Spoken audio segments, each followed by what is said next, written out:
अस्सलाम वालेकुम dear students. आज की वीडियो में मैं इंटेलिजेंस क्वेश्चन का ब्लड रिलेशन का पार्ट 2 आप लोगों से डिस्कस करूंगा। इससे पहले वाली वीडियो का मैं इस लेक्चर के एंड पे यानी एंड स्क्रीन लगा दूंगा, वो भी आप लोगों ने देख लेनी है। अगर आप लोग इस चैनल पे न्यू हैं तो इसको सब्सक्राइब कर लें, बेल नोटिफिकेशन ऑन कर लें, ताकि जितनी भी लेटेस्ट एजुकेशनल अपडेट्स हैं वो आप लोगों को इस चैनल के थ्रू मिलती रहेंगी। हम नेक्स्ट NET 4 का ऑनलाइन जूम सेशन स्टार्ट करने जा रहे हैं। ये 20 अप्रैल से स्टार्ट होगा। बड़े कंप्रीहेंसिव इसमें लेक्चर्स होंगे। बाद में आप लोगों का बाकायदा टेस्ट सेशन लिया जाएगा और ये लेक्चर्स इतने कंप्रीहेंसिव होंगे कि ये जो बाकी यूनिवर्सिटीज़ हैं, प्यास GK वगैरह, उनके भी एंट्री टेस्ट की आप लोगों की प्रिपरेशन हो जाएगी। पेड सेशन है। इस दिए गए कॉन्टैक्ट नंबर पर रब्ता करके आप लोग तमाम डिटेल ले सकते हैं। कोशिश करें जितना जल्दी हो सके अपनी सीट रिज़र्व करवा लें, क्योंकि बाद में फिर सीट अवेलेबल नहीं होगी। और इसमें 2 आवर्स की क्लास होगी रात को, और उसी में आप लोगों को मैक्सिमम काम करवा दिया जाएगा। आप लोगों पे इतना बर्डन भी नहीं पड़ेगा। और याद रखें कि बोर्ड के एग्ज़ाम के बाद आप लोगों को कोई बहुत ज़्यादा दिन नहीं मिलने वाले नेक्स्ट NET 4 की प्रिपरेशन के लिए। तो ये एक बहुत अच्छा आप लोगों के पास मौका है कि घर बैठे आप लोग बड़े अच्छे तरीके से इसकी प्रिपरेशन कर सकते हैं। और आप लोगों की बोर्ड की तैयारी पे भी इतना फ़र्क नहीं पड़ेगा। क्लास के अंदर ही आप लोगों को मैक्सिमम काम करवा दिया जाना है। और दूसरा ये है कि जब आप लोगों के बोर्ड के एग्ज़ाम होंगे तो उनकी आप लोगों को ब्रेक भी अंदर मिल जाएगी, और उसके बाद फिर ये NET 4 होने तक आप लोगों का सेशन जारी रहेगा। तो हम स्टार्ट करते हैं आज की वीडियो। एक औरत है, उसके साथ एक लड़की जा रही है। उस औरत से पूछा जाता है कि ये लड़की कौन है। तो औरत जवाब देती है, she is the daughter of the wife of my mother's only son. यानी कि ये कहती है कि मेरी माँ का, मेरी अम्मी का जो ओनली सन, यानी कि जो इसका भाई है, उसकी ये बेटी है। तो बेसिकली अब ये जो लड़की है ये अपनी फूफो के साथ जा रही है, और यही वो पूछ रहा है कि how was the girl related to the woman. तो ये जो गर्ल है ये वुमन के साथ किस तरह रिलेट करती है, तो ये इसकी नीस है। ये आप लोगों ने याद रखना है। इसके बाद वो कहता है, A is the father of B but B is not as son. कि ए जो है वो फादर है बी का, मगर जो बी है ये ए का सन नहीं है, बेटा नहीं है। तो डेफिनेटली फिर ये बेटी होगी। तो यूँ हमारे पास डॉटर ऑप्शन है। यही उसने पूछा था कि क्या रिलेशनशिप है बी का ए से। अगले क्वेश्चन में वो हमसे पूछ रहा है कि X and Y are parents of G. X और वाई जी के पेरेंट्स हैं, मगर जो जी है is not the son of X, ये एक्स का सन नहीं है। तो what is G to X. तो अब अगर आप देखें कि अगर एक्स और वाई जी के पेरेंट्स हैं और जी अगर बेटा नहीं है तो फिर ये बेटी होगा। तो यूँ हमारे पास बीटा ऑप्शन। एक और क्वेश्चन हम देखते हैं कि एक लिटिल अमेरिकन है और एक बिग अमेरिकन है। ये वॉक कर रहे हैं रोड के ऊपर, और ये जो लिटिल अमेरिकन है ये बिग अमेरिकन का बेटा है। अब वो कहते हैं कि जो बिग अमेरिकन है वो लिटिल अमेरिकन का फादर नहीं है। तो फिर अगर ये फादर नहीं है तो फिर डेफिनेटली ये मदर होगा। अच्छा, उसके बाद अगले क्वेश्चन में वो कहता है कि a child was accompanying a woman. उसी तरह ये जिस तरह प्रीवियस क्वेश्चन था कि एक औरत के साथ एक लड़का जा रहा है। On being ask who the boy was, उससे पूछा जाता है कि ये लड़का कौन है। तो अब ये औरत जवाब देती है, his mother was the only daughter of my mother.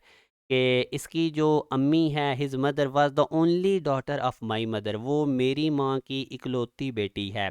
अब बेसिकली ये अपनी बात कर रही है। अगर आप लोग देखें ना कि हिज मदर, इसकी जो माँ है इस लड़के की, was the only daughter of my mother, वो मेरी माँ की इकलौती बेटी है। तो अपनी माँ की इकलौती बेटी ये खुद दी है। तो यूँ अब हमें पता चला कि ये इसका बेटा है लड़का। एक और क्वेश्चन में वो हमें कहते हैं कि Sameer tells Farhan about a lady. Sameer Farhan को एक लेडी के बारे में बताता है। She is the only daughter of the woman who is the mother of the husband of my mother. अब ये आप लोग ज़रा केयरफुली इसको देखें। वो कहता है कि she is the only daughter, उस लेडी की तरफ इशारा करके कहता है वो कि ये ओनली डॉटर है ऑफ द वूमेन, एक औरत की। अब वो औरत कौन है, who is the mother of the husband of my mother, कि मेरी अम्मी के जो शौहर हैं, यानी कि अपने अब्बू की बात कर रहा है, उनकी अम्मी। यानी कि उन, अब ज़ाहिर है कि इसके अब्बू की जो अम्मी है वो दादी होगी, उसकी बेटी हैं। अब बेसिकली ये जो इसके अब्बू हैं उसकी बहन की बात हो रही है। दोबारा से अब आप देखें, Sameer tells Farhan about a lady, she is the only daughter of the woman who is the mother of the husband of my mother, कि मेरी अम्मी के जो हस्बैंड यानी कि जो मेरे अब्बू हैं उनकी अम्मी की बेटी है। तो अब बेसिकली अपने अब्बू की अम्मी की जो बेटी है वो इसके अब्बू की बहन हुई, और जो इसके अब्बू की बहन है वो अब आप देख सकते हैं कि इसकी आंट के रिश्ते में आएगी। तो इस तरह के क्वेश्चंस को आप लोगों ने ज़रा केयरफुली देख लेना होता है। एक और बड़ा इंटरेस्टिंग क्वेश्चन है, if I had one more sister, कि अगर मेरे पास कोई बंदा आप समझ लें कहता है कि अगर मेरे पास एक और सिस्टर होती, I would have twice as many as sister are brothers. तो जितने मेरे पास भाई हैं उनसे डबल मेरे पास सिस्टर्स होनी थी अगर एक सिस्टर और होती। अब आगे वो कहता है if I had one more brother, अगर मेरे पास एक और भाई होता, आई would have the same number of each, यानी एक मोर सिस्टर की जगह अगर एक मोर ब्रदर होता तो फिर मेरे पास भाई और सिस्टर्स इक्वल होने थे। How many brothers and sisters I have. तो अब इसकी जो कंडीशन है जो वो कह रहा है कि if I had one more sister, तो आप बीटा ऑप्शन में देखें, अगर एक सिस्टर का और इजाफा, एस से मुराद सिस्टर, बी से मुराद ब्रदर है, तो अगर एक सिस्टर और इसके पास होती, 3s की जगह 4s हो जानी थी, 4 सिस्टर, और ब्रदर्स तो 2 ही होने थे, तो आप देख लें सिस्टर ब्रदर्स का डबल है। तो यही उसका पहली कंडीशन के अकॉर्डिंग तो ये बीटा ऑप्शन ठीक आ रहा है कि if I had one more sister I would have twice as many as sisters are brothers. अगर मेरे पास एक सिस्टर और होती तो मेरी सिस्टर्स की तादाद ब्रदर्स से डबल हो जानी थी। अब अगली कंडीशन पढ़ते हैं, if I had one more brother, यानी अगर सिस्टर की जगह एक ब्रदर मेरे पास ज़्यादा होता, तो अब बी को अगर हम एक बढ़ा दें, 2b की जगह 3b हो जाएगा। फिर वो कहता है I would have the same number of E, तो फिर मेरे पास ब्रदर्स और सिस्टर्स इक्वल होने थे। तो आप देख लें, अगर सिस्टर 3 तीन ही रहें तो ब्रदर्स में एक में इजाफा कर दिया जाए तो फिर इक्वल हो जाने थे ब्रदर और sisters. How many brother and sisters I have, तो यूँ हमारे पास बीटा ऑप्शन। तो ये इससे पहले वाली वीडियो भी आप ज़रूर देखें, वो मैं एंड पे स्क्रीन लगा दूंगा, और इस वीडियो को भी देखें। और अगेन मैं आपको वही कहूँगा कि ये सेशन ज़रूर ज्वाइन करें, ये बहुत इंपॉर्टेंट आप लोगों के लिए होगा। बोर्ड के बाद आप लोगों को एंट्री टेस्ट की प्रिपरेशन के लिए इतना टाइम नहीं मिलेगा।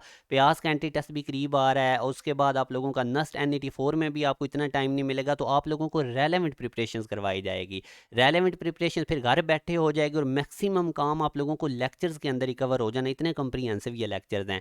और बड़ा क्विकली से आप लोगों को सिलेबस कवर करवाया जाएगा कंप्रीहेंसिव तरीके से, और उसके बाद फिर आप लोगों के टेस्ट लिए जाएंगे, फिर उन टेस्ट की बाकायदा डिस्कशन होगी। तो ज़रूर इस सेशन को ज्वाइन करें, और ये दिए गए कॉन्टैक्ट नंबर पर रब्ता करके आप लोग तमाम डिटेल ले सकते हैं। अपना ख्याल रखिएगा। अल्लाह हाफिज़।